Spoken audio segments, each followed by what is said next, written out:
Shalom Gloyum. Woo! Wow.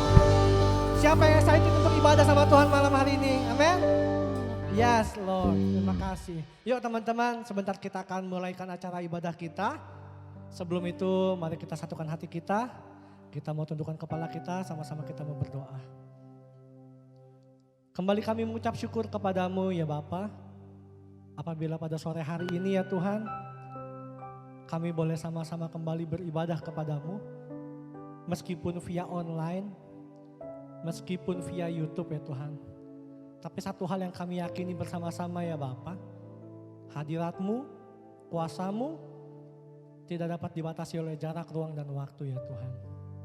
Kami siap untuk beribadah pada sore hari ini ya Bapa. Ambil alih jalannya cara ibadah kami dari awal, pertengahan, sampai pada akhirnya ya Tuhan. Bahwa setiap kami ya Bapak, pribadi lepas pribadi, hati lepas hati ya Tuhan, di rumah kami masing-masing, di tempat di mana kami berada pada saat ini ya Tuhan. Untuk kami boleh mengalami perjumpaan pribadi dengan Engkau. Sehingga ibadah sore hari ini ya Tuhan, bukan menjadi ibadah yang sekedar rutinitas, tapi boleh menjadi ibadah yang mengubahkan ya Tuhan. Ibadah yang mengubahkan hidup kami ya Bapak. Oleh karena perjumpaan kami dan oleh karena kebenaran firman. Kami siap untuk beribadah ya Tuhan. Kami mengalaskan doa ini ya Tuhan, doa yang jauh dari sempurna ini. Dengan doa yang sudah Kau ajarkan kepada kami. Sama-sama teman-teman Gloyut di rumah kita nyatakan doa Bapa kami. Bapa kami yang di sorga, dikuduskanlah namamu, datanglah kerajaan-Mu, jadilah kehendak-Mu di bumi seperti di sorga. Berikanlah kami pada hari ini makanan kami yang secukupnya, dan ampunilah kami akan kesalahan kami, seperti kami juga mengampuni orang yang bersalah kepada kami. Dan janganlah membawa kami ke dalam pencobaan, tapi lepaskanlah kami daripada yang jahat. Karena Engkau yang punya kerajaan dan kuasa dan kemuliaan sampai selama-lamanya. Amin. Boleh kasih tepuk tangan yang meriah buat Tuhan. Wow. Amin. Siap untuk muji Tuhan Gloyut? Amin. Amin. Mari kita muji Tuhan. Mari sama-sama kita bangkitkan jiwa kita. Kita bangkitkan roh kita teman-teman. Untuk kita mengagungkan namanya. Nama di atas segala nama. Nama yang layak terima pujian yang terbaik dari kita. Amin.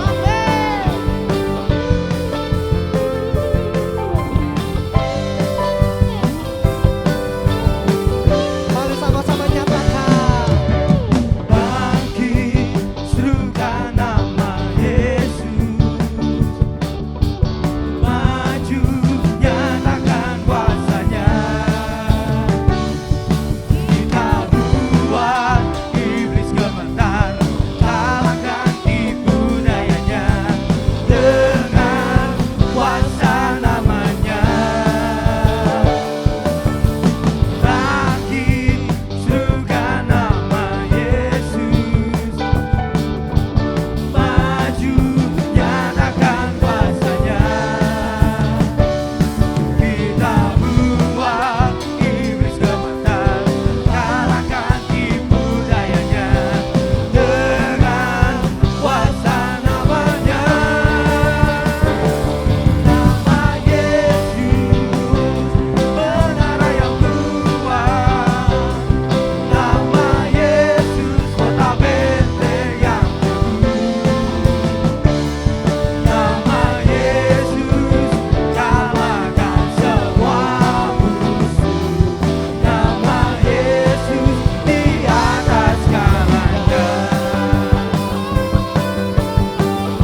pergaulan nama di atas segala nama ya Tuhan.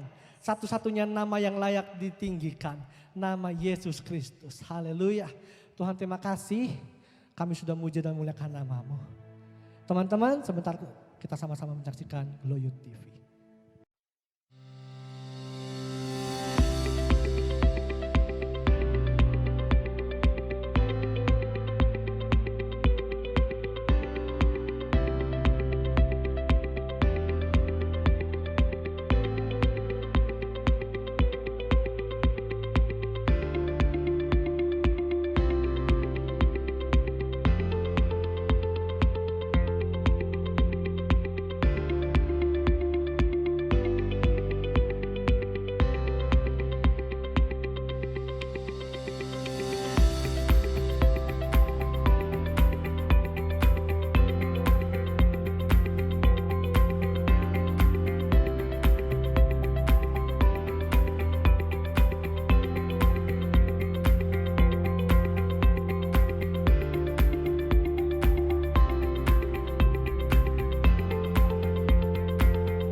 Kami rendahkan diri kami ya Tuhan. Bersama-sama anak muda-Mu bersatu hati di tempat ini ya Bapa. Memuliakan nama, mengagungkan nama, menaikkan mazmur syukur bagi-Mu.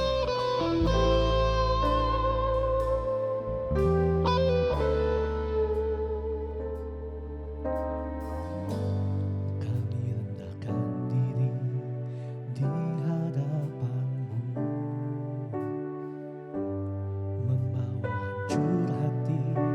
saat berseru agar kami saling melengkapi tubuh-Mu seperti Kau dan Yesus adalah satu. Kami rendahkan diri di hadapan-Mu,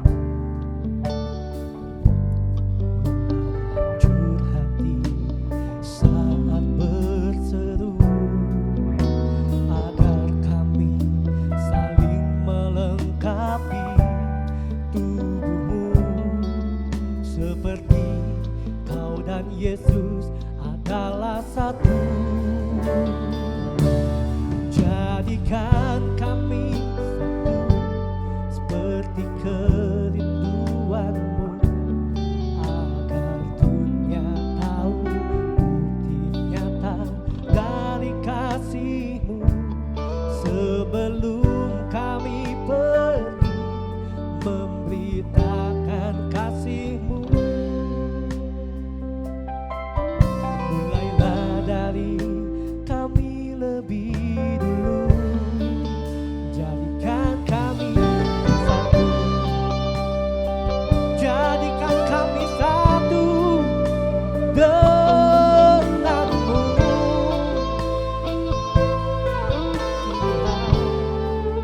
Sama-sama nyatakan Glow Youth. Kami rendahkan diri di hadapan-Mu,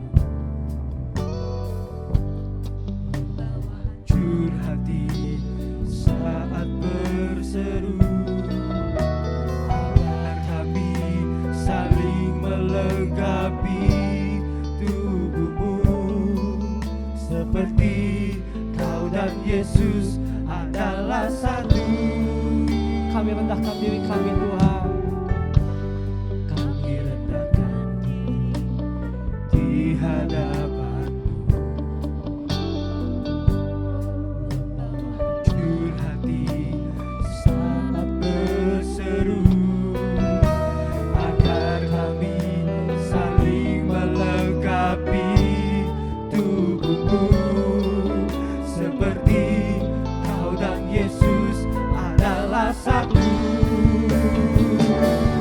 Jadikan kami satu seperti kerinduan-Mu agar dunia tahu tahu bukti nyata dari kasih-Mu. Sebelum kami pergi memberitakan kasih-Mu, mulailah dari kami lebih dulu. Jadikan kami satu, jadikan kami satu, seperti kerinduan-Mu, agar dunia tahu bukti nyata dari kasih-Mu. Sebelum kami pergi memberitakan kasih-Mu, mulailah dari kami lebih dulu. Yes Lord, jadikan kami satu. Jadikan kami satu, agar dunia tahu bukti nyata dari kasih-Mu. Sebelum kami pergi memberitakan kasih-Mu, mulailah dari kami lebih dulu. Jadikan kami satu, kerinduan kami Tuhan, bersatu berjalan bersama-Mu, menikmati hati-Mu, menikmati pribadi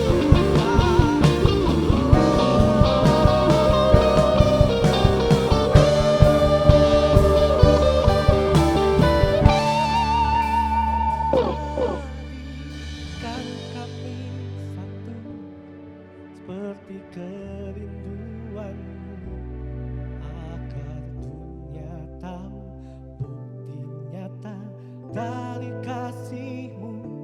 Sebelum kami pergi memberitakan kasih-Mu, mulailah dari kami lebih dulu. Jadikan kami satu, jadikan kami satu, seperti kerinduan-Mu, agar dunia tahu bukti nyata dari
firman kami bersama-sama ya Bapa.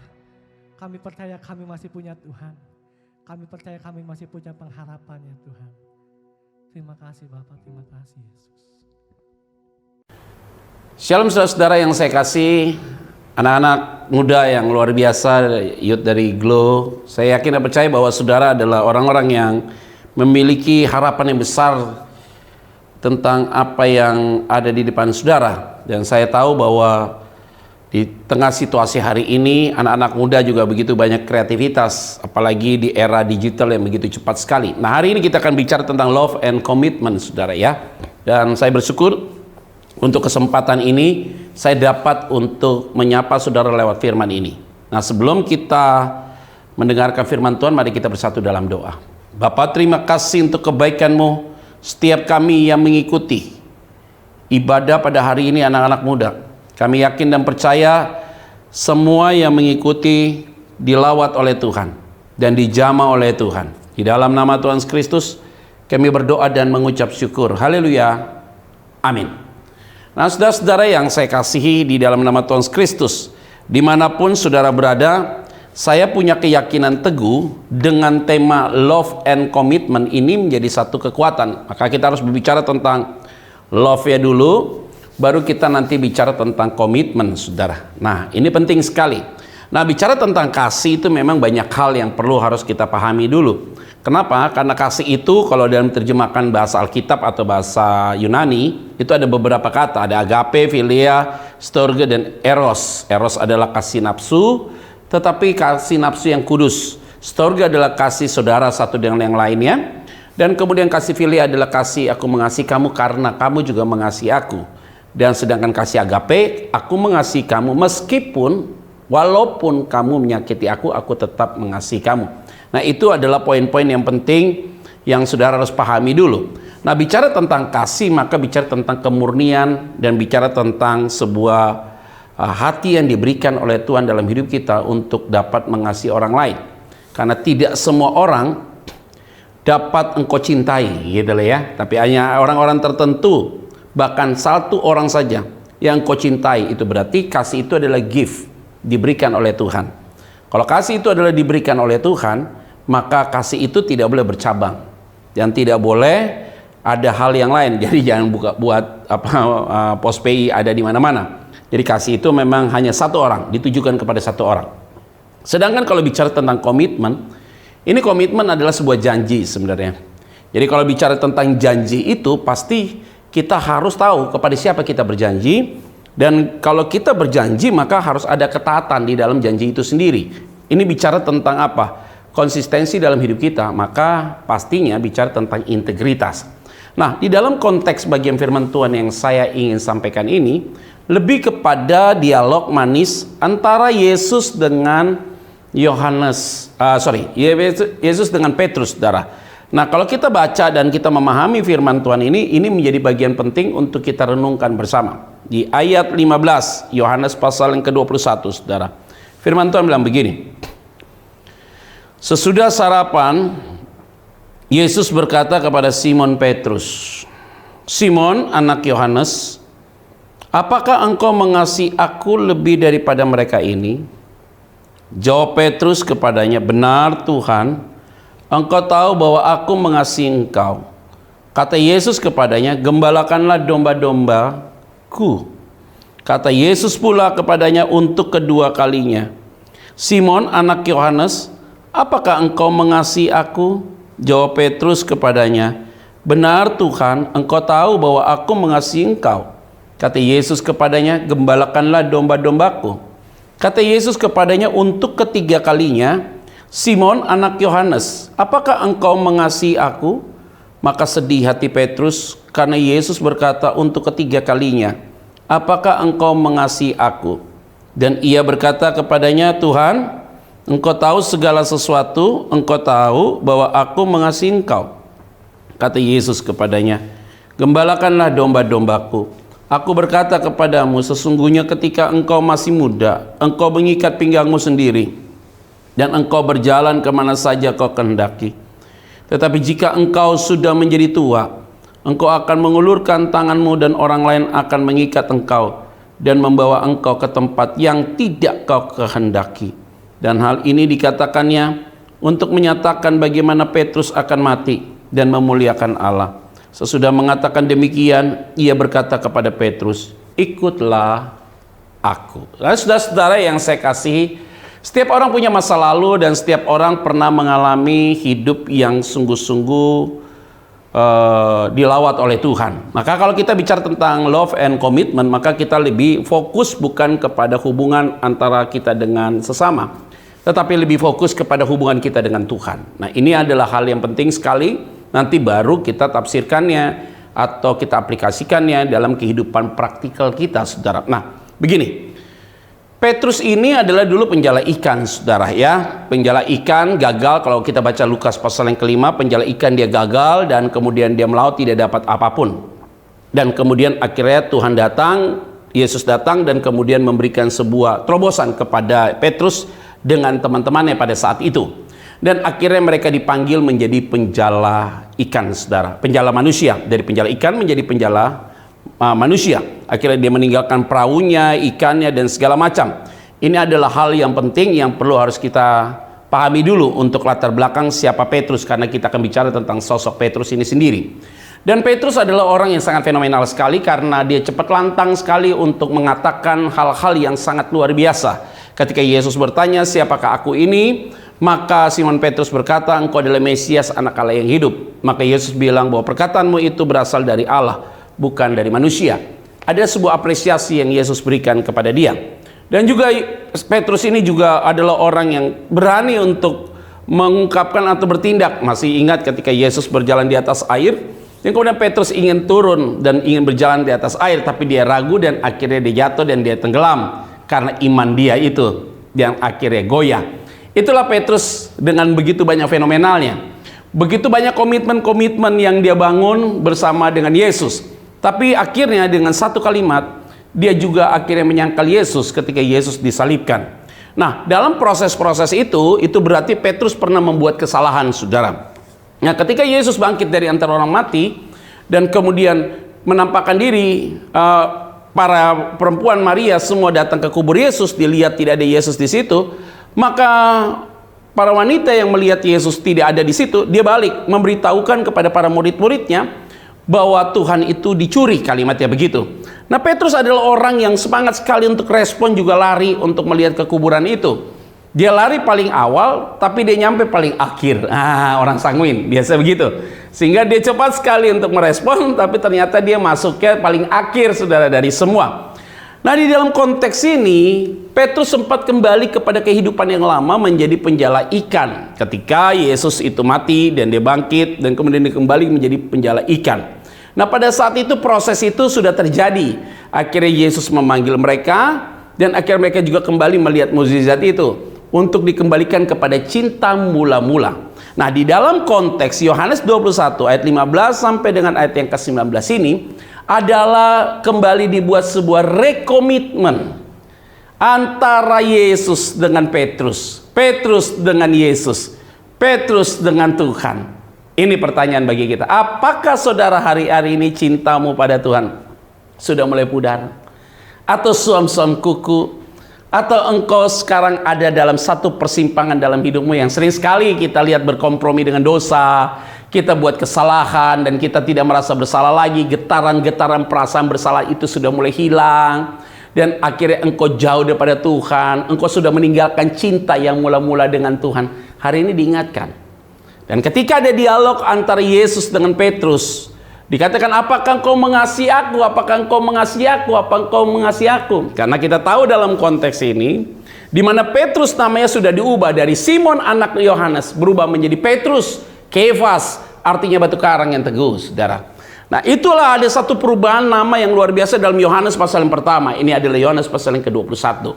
Nah, ketika ada dialog antara Yesus dengan Petrus, yang tadi kita sudah baca, ada hal yang penting yang saya mau sampaikan bagi kita.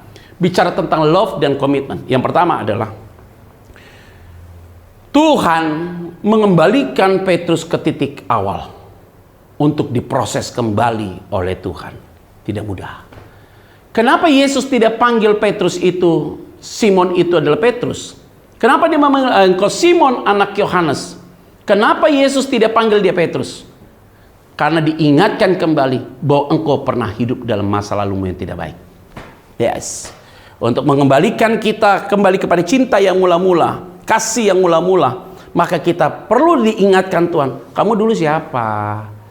Dulu kamu pernah jatuh dalam dosa, hidupmu hancur, berantakan, tidak ada arti apapun. Sekarang aku pakai engkau, aku sudah berkati engkau, aku sudah pulihkan engkau. Dan kemudian sekarang engkau salah, aku kembalikan engkau ke titik nol, supaya kita sadar. Maka ulang-ulang kali Yesus bilang, Simon anak Yohanes, Simon anak Yohanes, Simon anak Yohanes, untuk mengingatkan kepada Petrus bahwa engkau punya masa lalu. Ini dia. Jadi bicara tentang love dan komitmen, harus dikembalikan lagi tentang apa yang pernah dialami di masa lalu, supaya orang itu ingat kamu itu berangkat dari mana. Gitu. Dan sering sekali kita lupa ya saudara, kalau kita berangkat dari mana. Tapi kalau kita udah lihat hari ini, kita lupa apa yang pernah terjadi di masa lalu. Nah, ini poin pertama, saudara. Untuk supaya love dan komitmen itu berjalan secara bersamaan atau secara simultan, harus diingatkan kembali nih saudara-saudara nih, yaitu apa? Cinta mula-mula engkau dengan Tuhan. Diingatkan lagi, siapa kamu? Dulu saya sudah angkat kamu kok dari lumpur dosa. Ayo dong bangkit, diingatkan kembali tentang masa lalumu. Saudara tidak mudah ya saudara. Kalau diingatkan tentang masa lalumu, anggaplah saya dulu seorang pemabok ya saudara ya, pakai narkoba dan segala macam. Tiba-tiba saya sudah dipulihkan oleh Tuhan dan sekarang saya melakukan sesuatu yang tidak baik dan orang bisa ngomong, dasar lo pemabok. Kan bisa aja begitu saudara. Sakit ya, sakit. Kalau engkau pun namanya masa lalumu sudah dipulihkan dan kemudian diingatkan lagi dosa, nggak enak ya. Iya, itulah dia. Tuhan kadang-kadang pakai cara itu. Untuk apa? Untuk pecut kita sih sebenarnya. Sekarang kita mau nggak berubah? Mau nggak kita kembali kepada cinta yang mula-mula? Mau nggak kita membangun komitmen yang baru dengan Tuhan? Kenapa? Kita sedang diingatkan Tuhan bahwa engkau punya masa lalu. Jadi setiap orang punya masa lalu. Tapi ingat, masa lalu itu hanya sebagai cermin, tidak perlu dibahas. Saya kadang-kadang kalau ketemu sama orang dan orang itu bercerita terus tentang masa lalunya, tiap ketemu cerita masa lalunya. Khotbah di mana cerita tentang masa lalunya, bicara tentang ini, bicara tentang masa lalunya. Itu berarti dia belum bisa move on, gitu. Itu berarti hatinya dia belum pulih. Kalau orang hatinya sudah pulih, dia sudah move on, beda saudara. Karena kenapa? Ya, dia tidak perlu bahas lagi masa lalunya. Contoh ya saudara ya, dulu saya 26 tahun yang lalu saya bertobat. Waktu selesai saya bertobat itu saudara, saya kasih kesaksian bahwa saya ini mantan narkoba. Iya, itu oke momen itu. Tapi selepas 1 tahun kemudian, udah masuk tahun kedua, udah beda lagi khotbahnya. Karena kenapa? Masa itu terus diulang? Masa itu terus diulang? Kalau orang itu punya masa lalu dan kemudian diceritakan terus berulang-ulang kali, itu berarti dia belum bebas dari masa lalunya.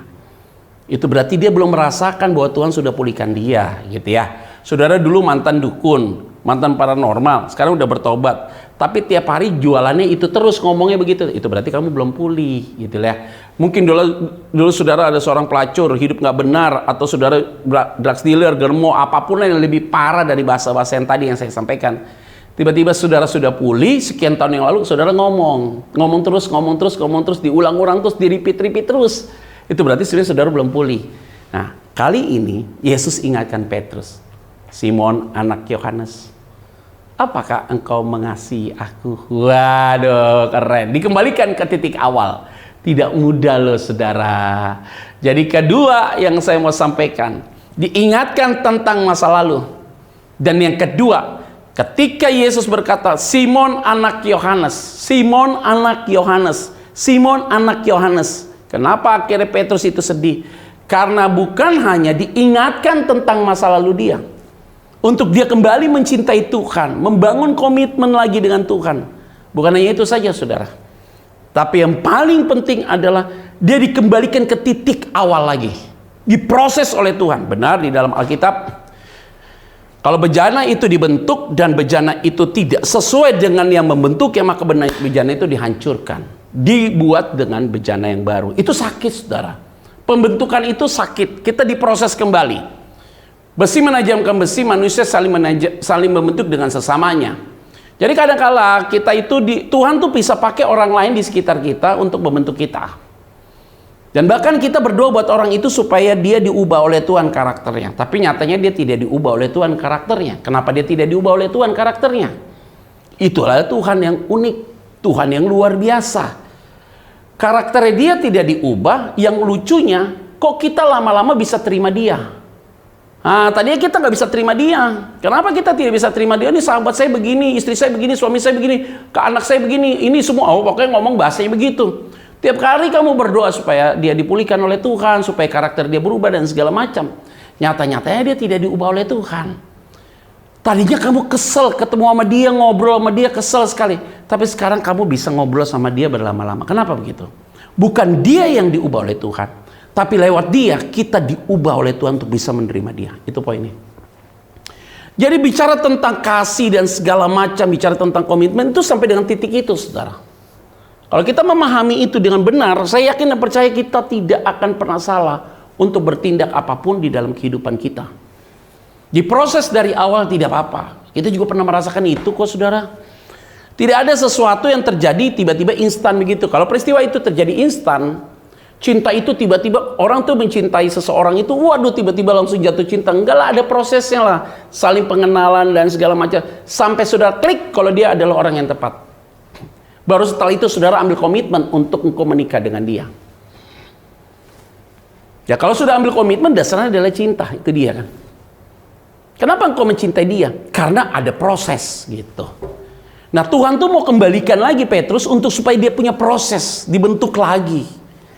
Dimulai dari awal, dikuliti lagi, dan benar-benar dia diproses oleh Tuhan. Tidak ada, saudara, sesuatu yang lebih baik kalau tidak dimurnikan kembali, dikembalikan ke titik awal. Bukan hanya diingatkan tentang masa lalu dia, yang poin yang pertama. Poin yang kedua, dikembalikan ke titik awal, supaya dia juga tahu sadar tentang hal ini. Nah, saudara-saudara yang saya kasihi di dalam nama Tuhan Kristus, ini adalah bagian refleksi bagi kita untuk supaya kita sadar dirilah ketika hari ini kita juga diproses oleh Tuhan. Begini saudara ya, saya ingin memberikan sebuah testimoni dan kesaksian dalam hidup saya. Saya setiap pelayanan, saya ini adalah pelayanan yang ke-26 tahun ya tahun ini. Jadi dalam pelayanan saya itu saya tidak pernah menikmati misalnya saya khotbah di satu gereja dan tiba-tiba saya khotbah di gereja itu di yang kapasitas sekian ribu orang gitu. Tidak saudara. Jadi biasanya gereja itu, anggaplah salah satu gereja saya nggak perlu sebut, dan gereja itu misalnya dia punya jemaat induknya yang besar itu, kapasitas gerejanya kalau sekali ibadah misalnya 5.000 gitu ya saudara ya. Tapi dia juga punya pos-pos, cabang-cabang saudara. Nah cabangnya ada yang 1.000 sekali ibadah, ada juga yang 100. Nah saya ini selalu diproses Tuhan, tidak selalu langsung khotbah di yang 5.000 gitu loh ya. Biasanya gereja itu undang saya dites dulu saudara, tes water dulu yang kecil-kecil, yang 100, yang 200, yang 150. Disitulah saya khotbah dulu. Bukan 1-2 bulan loh, bertahun-tahun. Baru dari situ naik ke level yang 1.000, baru naik ke level 5.000. Nah kalau udah 5.000 ini nggak diturunin lagi ke sini. Itu saya selalu begitu. Dia hampir semua gereja yang ada di Indonesia. Saya prosesnya begitu. Ada juga teman-teman saya yang pendeta langsung naik ke proses yang lebih besar. Ada juga yang begitu. Tapi saya tidak, prosesnya itu dibuat Tuhan sedemikian rupa. Wah saya baru sadar, oh ini dia maksud Tuhan. Padahal saya sudah sekolah teologi, udah master teologi ya saudara, udah master definitif pada saat itu. Nggak langsung khotbah juga saudara, angkat-angkat sound system dan segala macam. Urus hotel untuk tim, untuk pelayanan, supaya mereka dapat penginapan yang layak.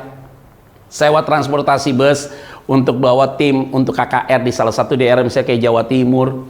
Dan juga ngatur segala sesuatu, timetable-nya segala macam, buat acara segala macam. Jadi benar-benar hospitality, saudara. Padahal saya sudah master definitif untuk teologi.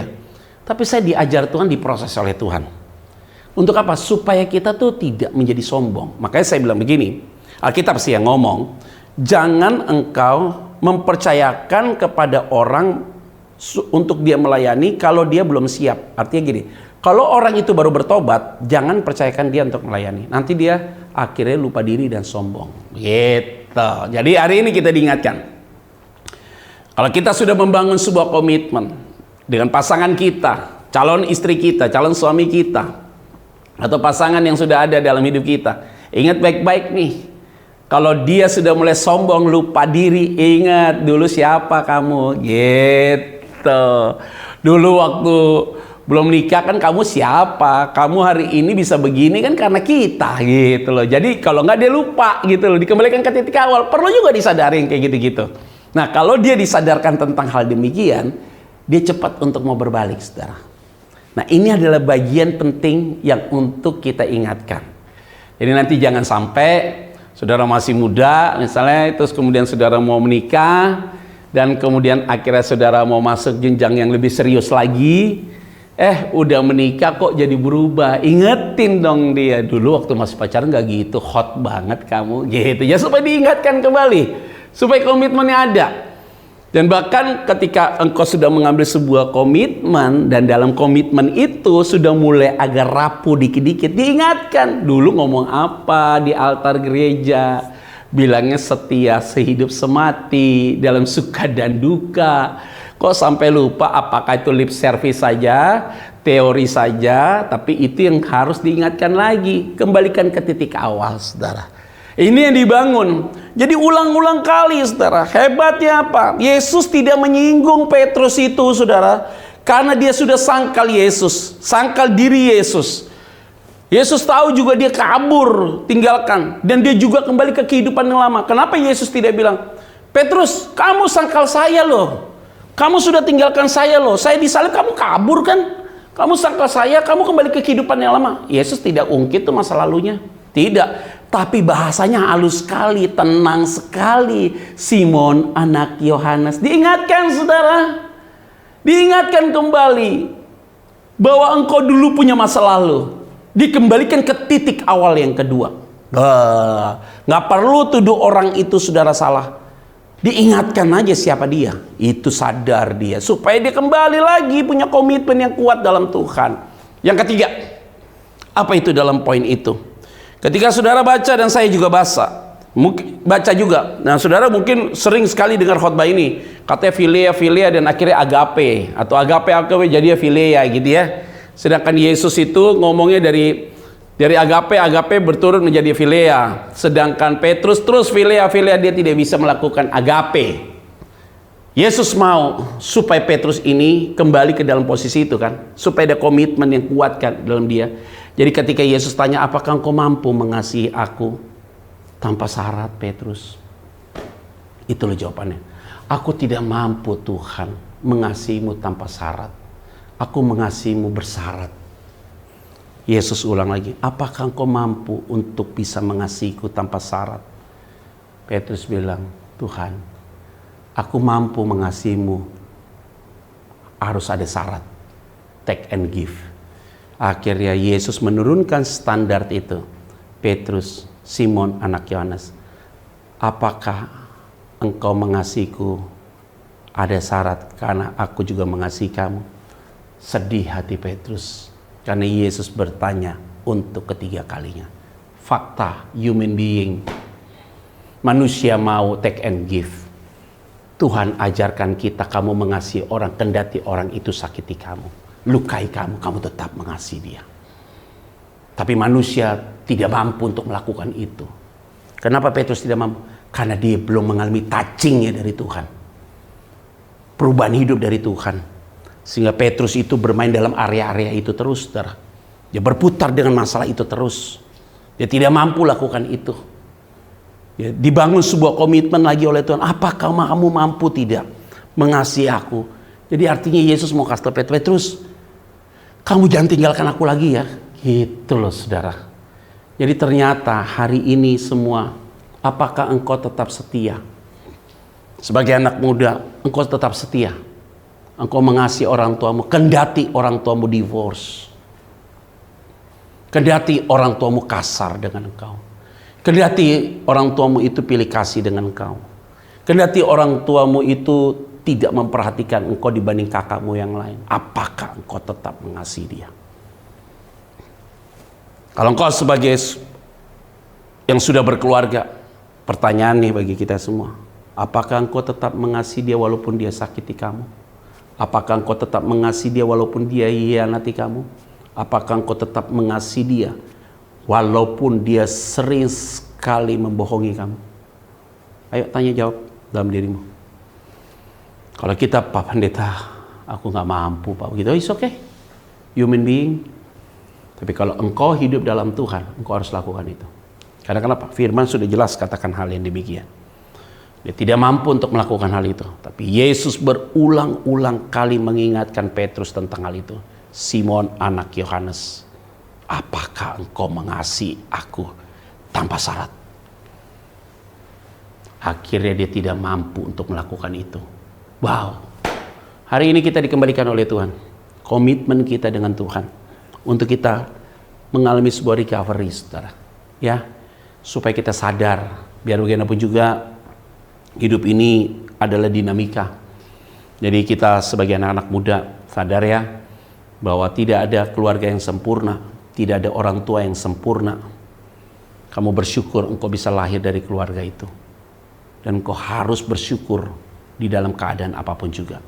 Bahkan sebagai orang tua, pasangan suami istri, dan saudara masuk dalam keluarga muda. Hari ini saya mau sampaikan bahwa saudara semua juga harus menerima dia dengan apa adanya. Aduh Pak Pendeta, dulu waktu masih pacaran dia ngomongnya nggak begitu. Dia bilang ini, dia bilang ini, dia punya uang banyak dan segala macam. Ternyata dia bohongi saya Pak Pendeta. Ternyata dia tidak seperti yang dia katakan. Setelah nikah Pak Pendeta, aku tertipu banyak. Nggak boleh menyesal, itu pilihanmu. Kamu harus terima dia apa adanya. Jangan tinggalkan dia. Makanya saya bilang, jika anak muda nih, kalau lagi dekat dengan seseorang itu, ingat baik-baik. Pakai perasaannya itu jangan terlalu banyak. 5% aja, 95% pakai logika. Jadi lihat kalau memang pertimbangannya ini orang banyak tipunya, keras kepala, jangan diterusin. Tapi kalau udah nikah 99% pakai perasaan, 1% pakai logika. Itu prinsip tuh. Supaya apa? Bisa menerima kekurangan dia, keterbatasan dia. Kalau kita mengasihi seseorang itu karena kelebihannya, kamu lihat kekurangannya, cintamu berturun.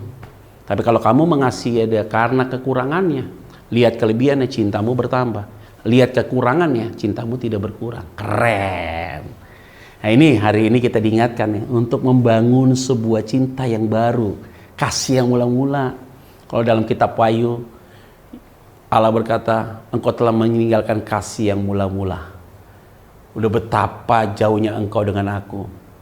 Engkau berkompromi dengan dunia. Diingatkan kembali oleh Tuhan hari ini. Supaya kita kembali kepada kasih yang mula-mula. Cinta yang mula-mula. Supaya kita dipulihkan oleh Tuhan. Ada amin saudara? Saudara yang saya kasihi di dalam nama Tuhan Yesus Kristus. Bagian firman Tuhan ini adalah menjadi penting bagi kita semua. Karena kenapa? Diingatkan kembali tentang hal itu dan sudah dipercayakan. Yang keempat, ketika Yesus membuat kasih itu diturunkan standarnya kepada Petrus dan Petrus sedih tentang hal demikian. Yang keempat, Yesus tetap memberikan tanggung jawab kepada dia untuk mengembalakan domba-domba. Itu berarti tanggung jawab diberikan, komitmen sudah dibangun kembali. Kasih sedang dipulihkan. Awal-awal tadi yang pertama, diingatkan bahwa kamu punya masa lalu, Petrus. Kamu dulu siapa? Penjala ikan, bukan siapa-siapa kamu. Yang kedua, dikembalikan ke titik nol, diproses kembali oleh Tuhan. Supaya cintanya dimurnikan kembali oleh Tuhan. Ini jelas. Dan yang ketiga tadi jelas berulang-ulang kali standar kasihnya itu dikoreksi oleh Tuhan. Supaya dia mengalami pemulihan daripada Tuhan. Nah ketika ketiga poin ini sudah mendahului di depan, maka yang keempat adalah kalau kamu sudah bisa melakukan semuanya itu dan engkau mau diproses oleh Tuhan, maka kasihmu, cintamu sudah kembali diproses oleh Tuhan, maka dibangunlah komitmen ulang. Yaitu apa? Komitmennya adalah diingatkan untuk Petrus ini dengan kalimat apa? Gembalakanlah domba-dombaku. Artinya diberikan tanggung jawab. Hari ini kita diberikan tanggung jawab oleh Tuhan. Untuk kembali komitmen kita dipulihkan oleh Tuhan. Silakan kamu melayani kembali. Kamu bekerja lagi. Rumah tanggamu dipulihkan. Hubungan kamu dengan orang tuamu dipulihkan. Hubungan kamu dengan sesama dipulihkan. Kembali dibangun komitmen-komitmen yang baru dengan Tuhan. Sehingga saya yakin dan percaya bahwa ketika komitmen itu dibangun yang kembali oleh Tuhan, Tuhan akan memberkati saudara dalam segala hal. Kesehatanmu diberkati, rumah tangga diberkati, karirmu diberkati, pekerjaanmu diberkati, dan yang paling penting, hidupmu dengan Tuhan semakin kuat dan engkau semakin mencintai Tuhan. Nah, saudara-saudara yang saya kasihi di dalam nama Tuhan Kristus, bagian firman Tuhan ini menjadi menarik karena dari semua murid-murid Yesus, hanya Petrus yang dinubuatkan mengenai kematiannya. Yang lain tidak dinubuatkan mengenai kematiannya. Hanya Petrus yang dinubuatkan kematiannya, bahwa kamu akan mati seperti ini. Kamu boleh pergi kemanapun dan kamu akan nanti diikat oleh engkau, bahwa engkau ke tempat yang tidak kau kendaki. Jadi jelas sekali di ayat yang ke-18, 19 itu bahwa ada satu nubuatan Allah kepada Petrus bahwa engkau akan mati dengan cara seperti itu. Dan saudara yang menarik, ketika ada dalam sebuah situasi conversation antara Yesus dengan Petrus, pada saat itu Petrus tidak mampu untuk melakukan kasih agape. Dia hanya mampu melakukan kasih philea, kasih can take and give saja. Tapi ketika dia mati, ketika dia ditangkap untuk mau dibunuh, dia bilang kepada orang banyak, pada orang yang menangkap dia, aku tidak mau disalibkan seperti Tuhanku. Salibkan aku kepala di bawah kaki di atas. Dia menerapkan kasih agape di akhir hidup dia. Itu berarti dia setia sampai akhir. Wow, ini adalah sesuatu yang sangat luar biasa. Jadi komitmen telah dibangun, pemulihan cintanya sudah dipulihkan, komitmennya sudah dipulihkan kembali. Dan yang menarik adalah sampai akhir Petrus setia pada Tuhan. Ini adalah poin penting bagi kita semua. Dan biarlah kebenaran firman Tuhan pada hari ini sungguh-sungguh menguatkan kita, supaya cinta dan komitmen itu menjadi satu kesatuan yang tidak bisa dipisahkan. Dan saya yakin dan percaya, saudara yang telah mengikuti kebenaran firman Tuhan ini, hidup kita kembali dipulihkan oleh Tuhan. Biarlah damai sejahtera Allah menyertai kita. Mari kita bersatu di dalam doa. Bapa yang baik, kami semua yang telah mengikuti ibadah online ini, tidak ada satupun yang tidak diberkati Tuhan. Cinta kami kepada Tuhan dipulihkan, cinta kami terhadap sesama dipulihkan, komitmen kami dengan janji-janji kami semakin hari dipulihkan oleh Tuhan. Tuhan yang memberkati kami, Tuhan yang menjaga kami, Tuhan yang melindungi kami. Di dalam nama Tuhan Kristus, kami berdoa dan mengucap syukur. Haleluya. Haleluya, haleluya. Terima kasih Pastor Petra yang sudah menyampaikan firman Tuhan yang memberkati buat anak-anak Glow Youth. Dan kita semua, kita diberkati luar biasa oleh firman Tuhan.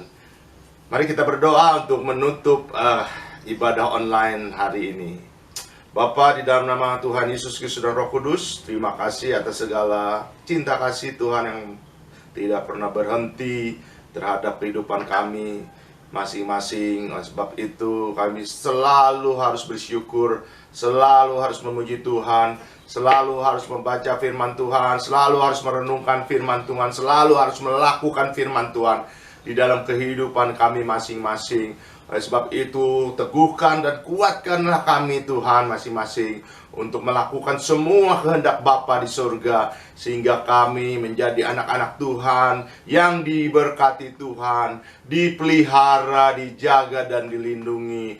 Biar semua anak-anak Glow Youth dimanapun berada, serta seluruh jemaat yang menyaksikan dan mengikuti ibadah online ini, diberkati di dalam nama Tuhan Yesus Kristus. Pekerjaannya, profesinya, mata pencahariannya, apapun yang dilakukannya dijadikan Tuhan berhasil dan beruntung. Begitu juga Tuhan memberkati dengan kesehatan yang sempurna, dijauhkan dari segala sakit penyakit, wabah virus Omikron ditolak di dalam nama Tuhan Yesus Kristus. Semuanya selalu dalam keadaan sehat, selalu dalam keadaan kuat, selalu dalam keadaan bahagia. Damai sejahtera ada padamu semuanya. Engkau adalah menjadi milik Tuhan, kekasihnya Tuhan, biji mata Tuhan, mempelai Kristus yang selalu Tuhan gendong kemana-mana sampai memutih rambutmu.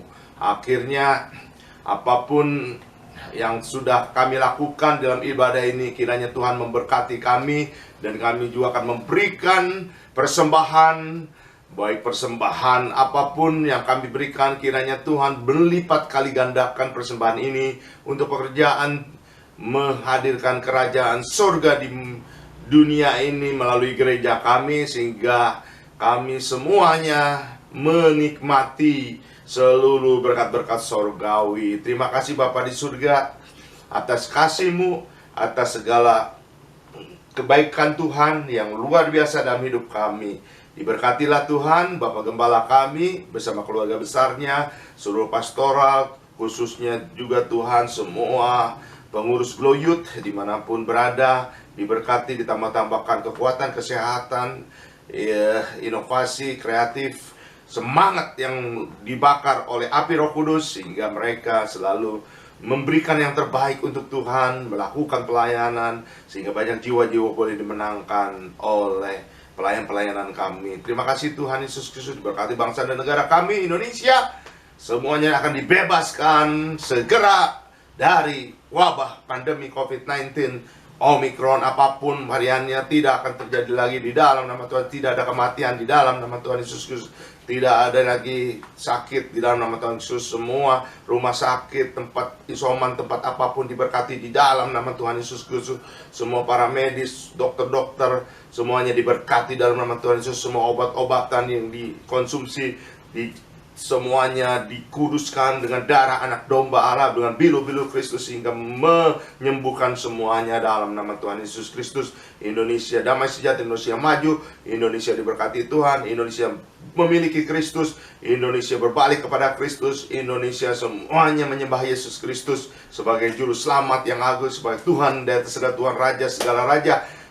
Indonesia dimenangkan oleh Tuhan Yesus Kristus. Terima kasih Bapak di surga. Kumpulkan kami minggu depan di dalam keadaan yang sehat, kuat, hikmat, marifat turun kepada kami, damai sejahtera ada pada kami. Semuanya diberkati kami dalam nama Tuhan Yesus Kristus. Akhirnya anak-anakku sekalian, angkat kedua tanganmu, terimalah berkat dari surga. Damai sejahtera Allah Bapa, cinta kasih Tuhan Yesus Kristus yang sempurna, penyertaan, persekutuan, pertolongan, penghiburan, buah-buah roh, pengajaran dari Tuhan Roh Kudus, yaitu di dalam nama Tuhan Yesus Kristus menyertaimu mulai hari ini sampai selama-lamanya, sampai kita dijemput oleh Tuhan Yesus Kristus, diangkat ke awan-awan yang permai sampai ke surga. Terima kasih. Turun berkat Bapa Abraham, Ishak dan Yakub menjadi berkat bagi kamu semuanya, sehingga engkau bisa menjadi berkat buat banyak bangsa di muka bumi. Terima di dalam nama Tuhan Yesus Kristus. Haleluya. Amin. Kiranya Tuhan memberkati. Kiranya memberkati aku berlimpah-limpah dan memperluas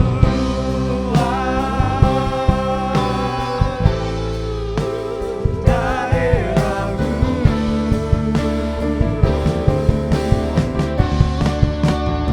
Dan kiranya Tuhanku menyertai aku dan melindungi aku daripada malapetaka, sehingga kesakitan tidak menimpa aku. Selamat hari Minggu, Tuhan Yesus memberkati. Shalom.